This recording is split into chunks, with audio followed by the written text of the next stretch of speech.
A continuación, causa y efecto.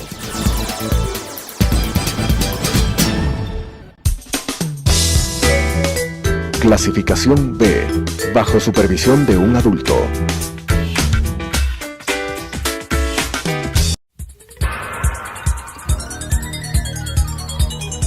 Las opiniones vertidas en este espacio por la producción y dirección del programa son de exclusiva responsabilidad de sus autores y de quienes intervienen en ellos.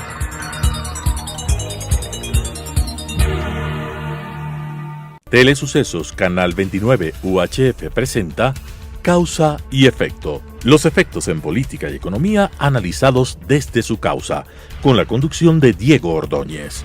Causa y Efecto. Bienvenidos nuevamente a Causa y Efecto. Los efectos en la política, los efectos en la economía analizados desde las causas. Y hoy vamos a tapar un tema de actualidad, un tema que siempre es candente y que además en este último periodo ha sido topado desde muchos puntos de vista. Y para ello cuento con la presencia del economista Andrés Vergara, quien es consultor, y con quien vamos a dilucidar para ustedes si es que en realidad aquello que se afirmó en estos días es verdad o no.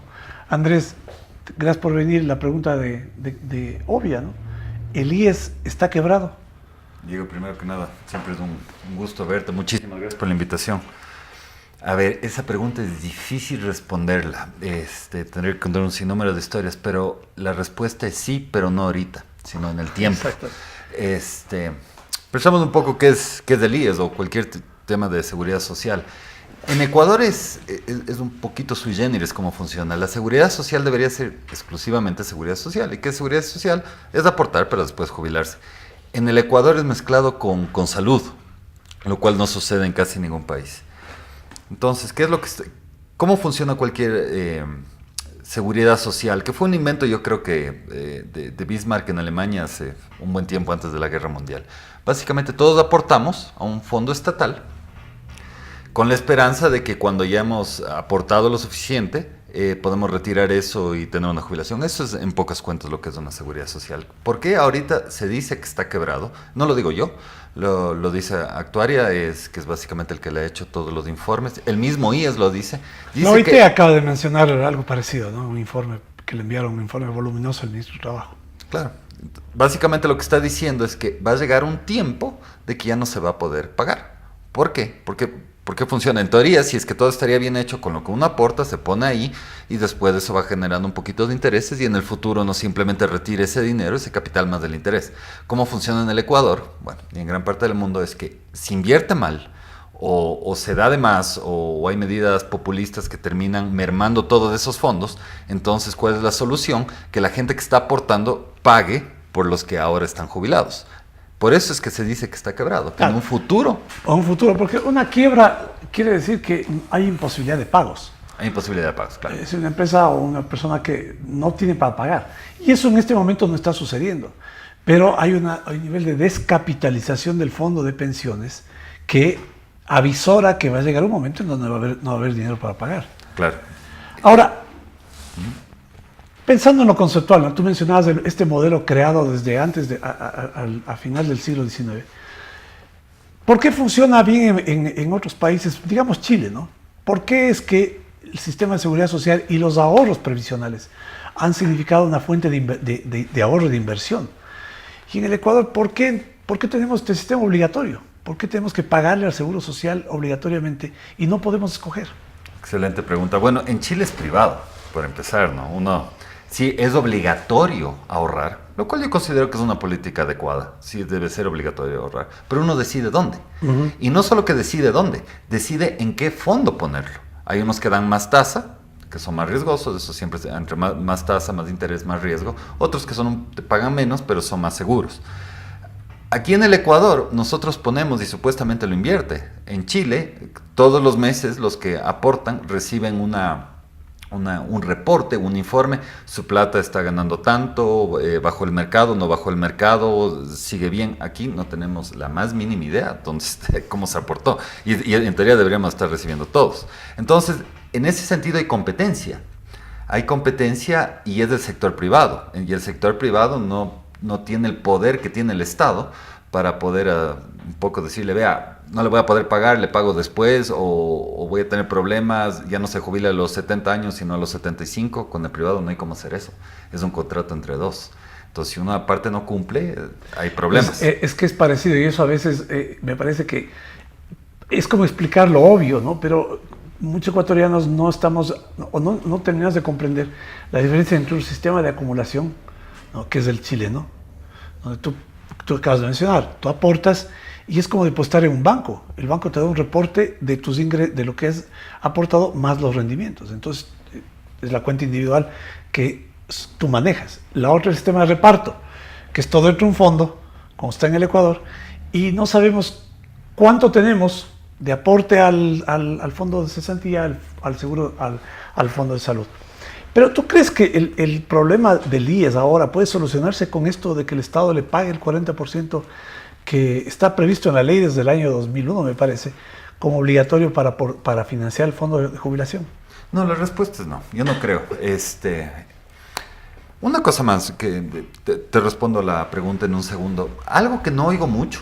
Sí, en efecto, no sabemos cuánto es, en qué se está invirtiendo nuestro dinero, nuestros aportes, pero lo que sí podemos saber es de lo máximo que podríamos estar recibiendo cuando nos jubilemos. Entonces yo hice las cuentas. El de las 480 imposiciones, si es que sin límite de edad, 120 imposiciones, pero si uno se jubila a los 70 años. Comencé a hacer las cuentas en 600 y 400 dólares, no grandes sueldos, 400 que es el mínimo y 600 un poquito más. Nosotros aportamos personalmente el 935, el empleador 11 y pico, hacemos 20. No voy a tomar en cuenta el empleador ahorita. Solo aporte del trabajador. Solamente lo nuestro. Y nosotros tomamos, que más o menos 935 le rondeé en un 10%, de 600 dólares de 60. Cogemos esos 60 dólares y le ponemos en un banco grande, los que son realmente seguros, los que todavía no pueden quebrar y por ende pagan un poco menos. Ponemos esa plata cada mes, y le vamos haciendo que suba. Aún en los bancos más grandes, los que pagan menos, estarán en un 7%. Cogemos eso por 480 veces y terminamos en una cuestión como 150 mil dólares, más o menos. Esos 150 mil dólares podríamos estar cogiendo unos 8,000 cada mes, y el resto se sigue capitalizando. En el caso del IES no, aportando exactamente lo mismo, terminamos recibiendo 600. Es decir, aportar al IES nos termina perjudicando. O sea, nuestro dinero no tendría la rentabilidad que podríamos tener en el sector privado, en el que menos paga. Y eso que no toma en cuenta el empleador. O sea, si el valor sea superior. Es decir, el aporte del empleador es más duplicaría el aporte. Y eso que es con un salario mínimo vital. Y si tomamos en cuenta el aporte del empleador, significa que nosotros para aportar al IES tenemos una jubilación 3 veces menor de lo que nosotros podríamos hacer por cuenta propia. Este es un análisis que es muy ilustrativo, ¿no? Porque cuando, me parece que fue en el año 85, ¿no?, se hizo una consulta para que el seguro pueda ser optativo. Pero 95 fue. Los ecuatorianos respondieron que no y prefirieron mantener el monopolio del Instituto Ecuatoriano de Seguridad Social. En el año 98, en la Constitución del 98, se ratificó el monopolio del Instituto Ecuatoriano de Seguridad Social para manejar los dineros, los aportes de los trabajadores. Cuando en otros países, mencionamos el caso de Chile, que es emblemático, el trabajador decide a qué agencia administradora de fondos deposita y tú estás dando cuenta de lo más rentable que sería que eso suceda así. Pero aquí en el Ecuador tenemos este problema de pensar que aportando a la seguridad social, recibiendo valores tan pequeños, ¿no?, en relación con lo que aportamos, las cosas están bien. Pero eso va a mantenerse, eso no va a cambiar. ¿O tú crees que hay un ambiente como para que los ecuatorianos digan, ya no quiero el seguro social y quiero ir a un seguro privado? No, yo creo que tal vez si se pasa la idea, sí habría una gran parte de la población que preferiría pero el problema es que si es que eso pasa, hay gente todavía que está en el IES, entonces se generaría una dudita. Sacarnos del IES sería difícil, no digo imposible, pero difícil. Pero hay un aspecto también moral. En los que son privados, si es que nosotros daríamos y tendríamos más ingresos en nuestra jubilación haciendo por cuenta propia, hay otro aspecto. No tendríamos que sacarle al trabajador de ahora. Es decir, mi jubilación es con mi propio trabajo. Lo que sucede ahora es con el trabajo de otros. Si es que lo haríamos privadamente, no le estamos quitando otro para nosotros de estar. Y que de todas formas es muy poco. Sí. Sí, perdón. Y respondiendo a tu pregunta, que no lo pude hacer antes, el del 40%, ¿por qué sucede que a pesar de que todos, o sea, cada uno termina aportando 20%, incluido lo del patrono, 20%, ¿por qué con tanto dinero están tan desfinanciados? Dos razones. La primera es que cuando uno aporta, en teoría se quedaría esa plata y después la cogemos. Hay un costo de administración, pero ese costo de administración en el IES es enorme. A ver, pero aclaremos esto. ¿Qué es costo de administración? Para ilustrar a quienes nos están escuchando. Es decir, nosotros ponemos en este fondo nuestro dinero que se va guardando y eventualmente lo cogemos. Alguien que nos, disculpen el quiteñismo, nos da teniendo, nos da teniendo, nos cobra un poquito por hacer esto, cuidar que esté bien nuestra platita, invertir y bien. hacer buenas inversiones. Hacer buenas, claro, porque ese es el objetivo realmente. La administración quiere decir toda la oficina, ¿no? Las personas que reciben el dinero, hacen los depósitos, claro, te entregan el certificado, ¿no? Claro, eso tiene un costo. Eso tiene un costo, sí, por supuesto, y siempre va a tener un costito, pero es generalmente bajo, en teoría, porque no implica mucho y con las nuevas tecnologías no tiene por qué ser muy alto. En el caso ecuatoriano es enorme. Precisamente en el caso, en el informe de Actuaria, decía que el déficit bajaría, era una cuestión bastante grande, como 5.000 millones, si es que sería más eficiente la administración del IES. 5.000 millones. Claro, entonces, ¿qué es lo que sucede en Ecuador? Tú bien lo mencionas, lo que debería hacer el administrador es velar por nuestros intereses, y lo que sucede en el Ecuador es que vela por los intereses del político de turno. Entonces, claro, se llena de gente, etcétera. Otra cosa, si es que el Estado necesita plata, el IES le está poniendo, no está velando por nuestros intereses, sino por ellos. O sea, encima más de que son caros, velan por los intereses de otro. Y eso es lo que ha generado el déficit. Pero fíjese, las cifras ayudan a las conclusiones en el sentido de que mucho mejor sería buscar la manera de reemplazar al IES. Porque tú señalas, primero, un costo de 5.000 millones que se podría ahorrar, claro, ¿no es cierto?, en costo administrativo. Solo administrativo. O sea, eso es desorbitante, ¿no es cierto? Luego, el hecho de que las pensiones son tan exiguas en relación a lo que podrían ser si es que se colocarían en otras administradoras. Y viendo baratito. Claro, estamos hablando de aportes que son de cerca del 21-22%, claro, ¿no? Sí. Tanto el patronal como el personal. El presidente Correa tomó una decisión, ¿no?, aplicando el principio de la universalización del amparo a la seguridad social, de que los hijos y la familia también tengan cobertura. ¿Qué tan técnica y qué tan política y qué tan clientelar y electorera fue esta decisión? Por supuesto, 100%. Claro, entonces, ofrece de todo y después verás quién paga, que es básicamente los trabajadores que se quedan aportando por los trabajadores que aún no trabajan, por ejemplo, niños, amas de casa, etcétera, ¿no? Suena bonito. El problema es quién lo paga después. Por eso es que tenemos los déficits que tenemos. Y ahí viene, tal vez, la contradicción que tuvo el presidente Correa, porque manda esta ley y por las mismas quita el 40% de ayuda estatal. Entonces, por un lado, todo el mundo está en el IES, y por el otro lado, el Estado diga, bueno, el problema suyo. Es una contradicción. Si es que se va a aportar así, que siga toda la onda. Porque es importante establecer el origen de los problemas, y por eso llamamos al problema causa y efecto. Porque es importante establecer quién cometió el error y por qué lo cometió. Cuando el presidente Correa habla de universalizar, él lo que debió haber planteado es aumentar entonces la aportación. Es lo técnico, ¿no es cierto? Sí, pero de todas formas no hubiese servido, porque ahora sí creo que te voy a poder responder.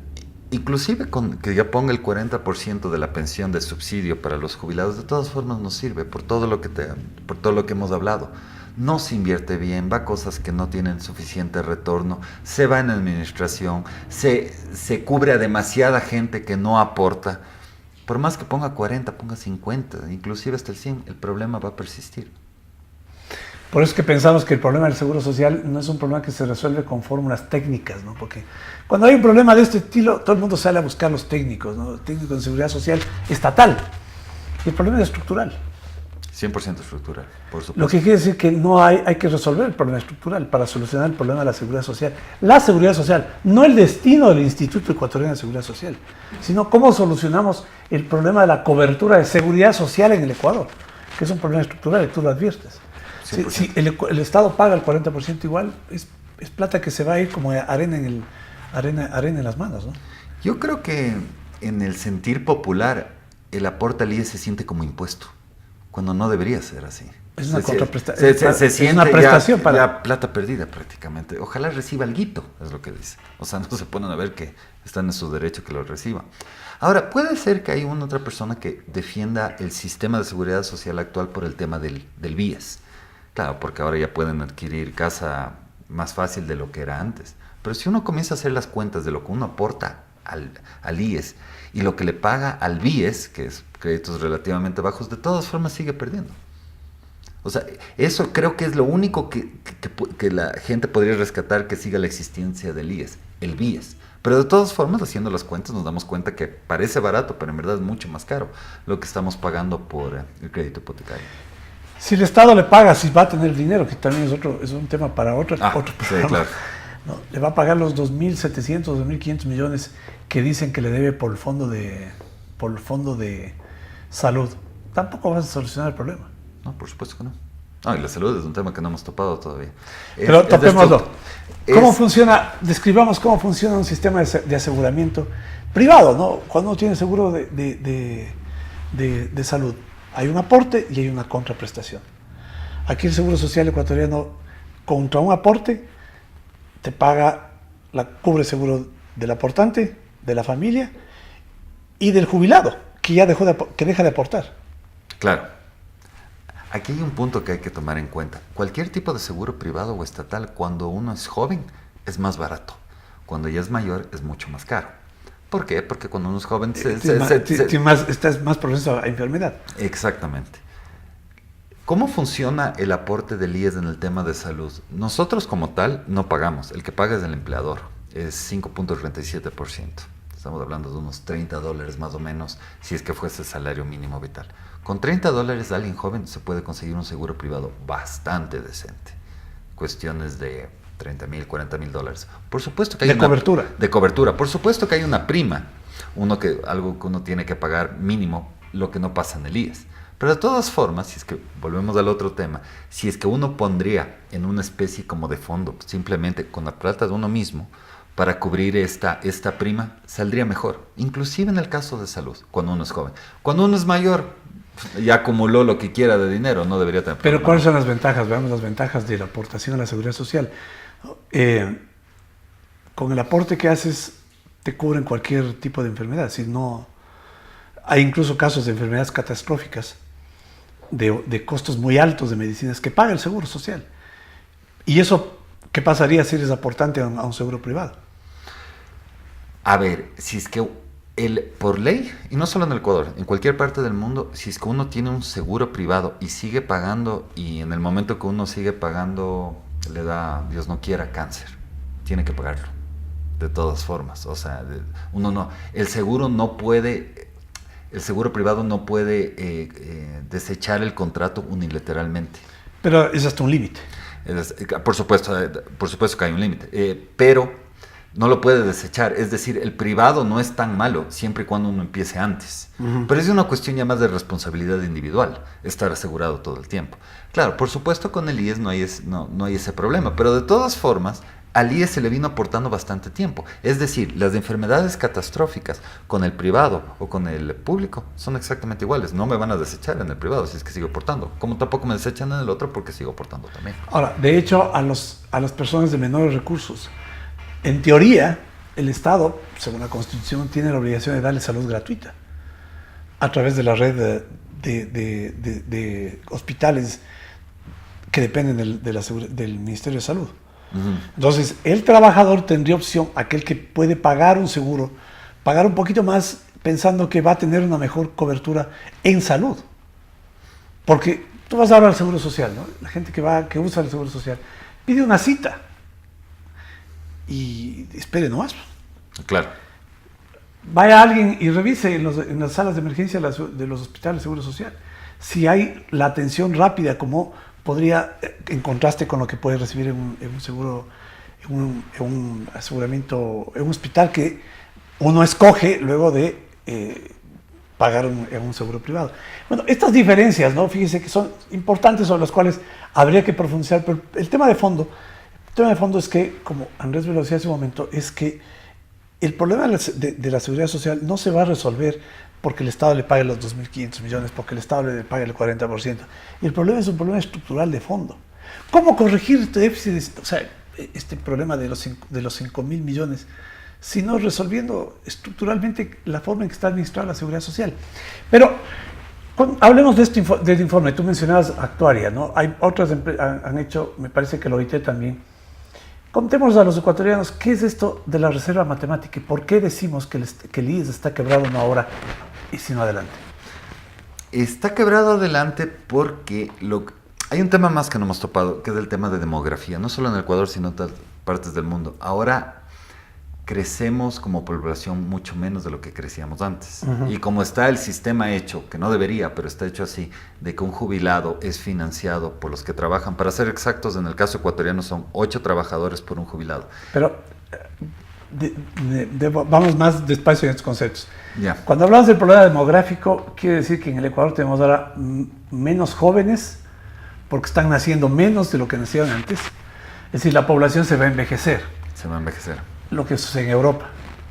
Lo cual quiere decir que vamos a necesitar muchos más nuevos aportantes para sostener la jubilación de una persona mayor. Exacto.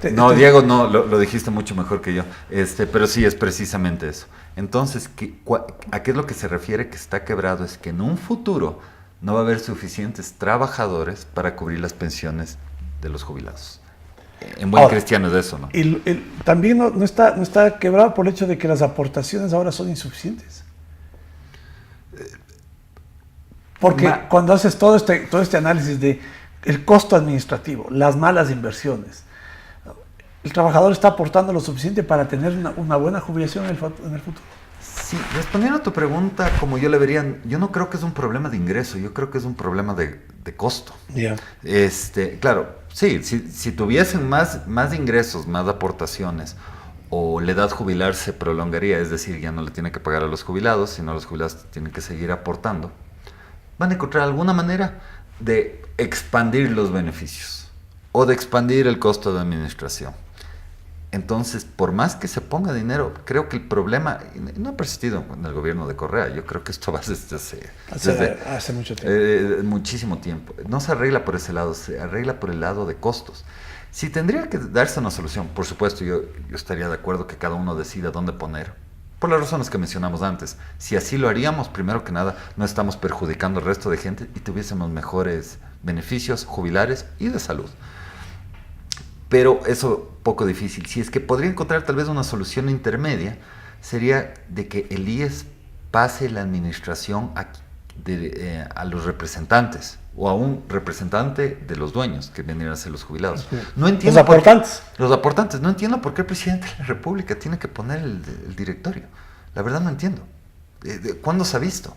¿Qué tiene que ver ahí? Tendría que haber un representante exclusivo simplemente de los afiliados. No tendría que tener el Ejecutivo tanto poder sobre eso. Sería eso es por ley, ¿no? Eso es por ley. Deberían quitarlo, pero sería una solución intermedia, ¿no?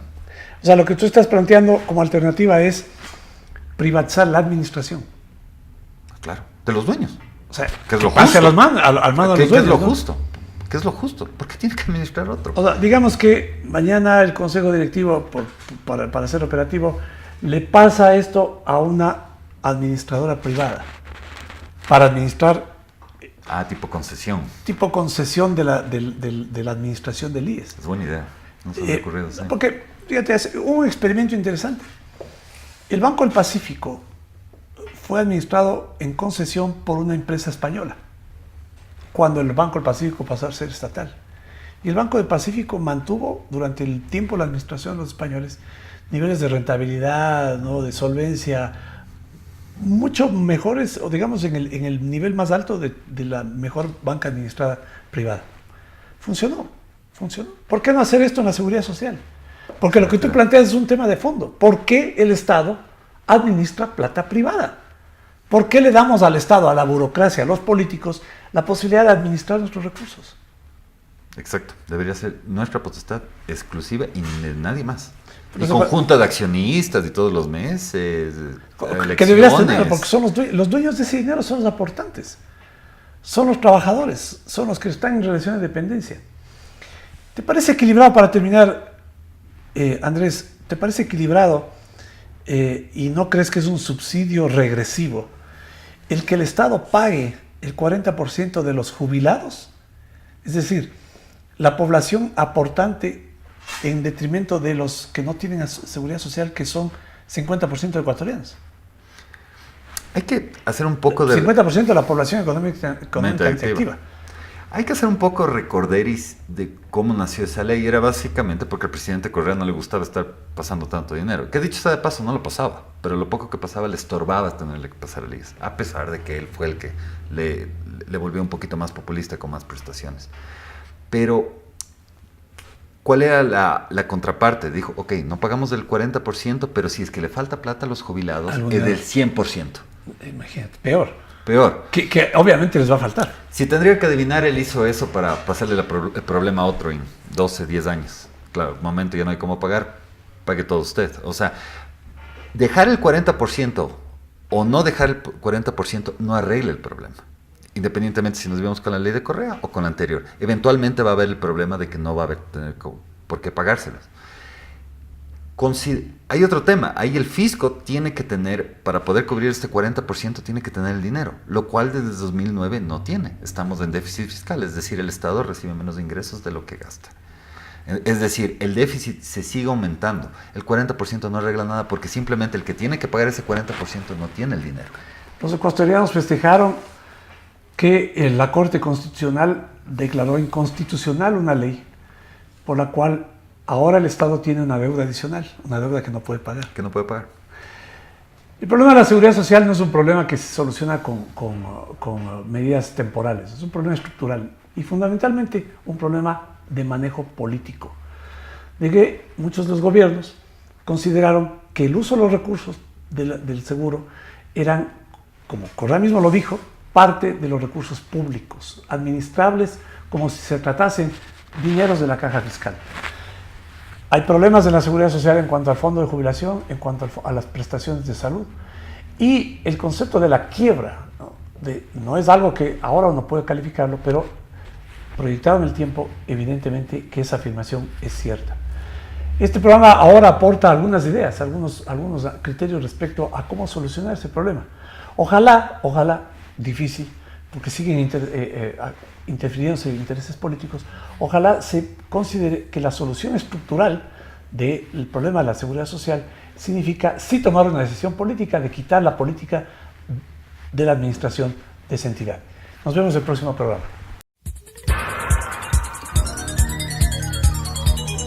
Las opiniones vertidas en este espacio por la producción y dirección del programa son de exclusiva responsabilidad de sus autores y de quienes intervienen en ellos.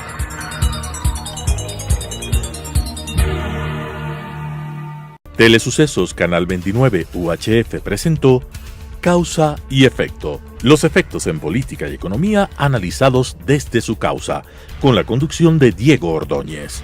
Causa y Efecto.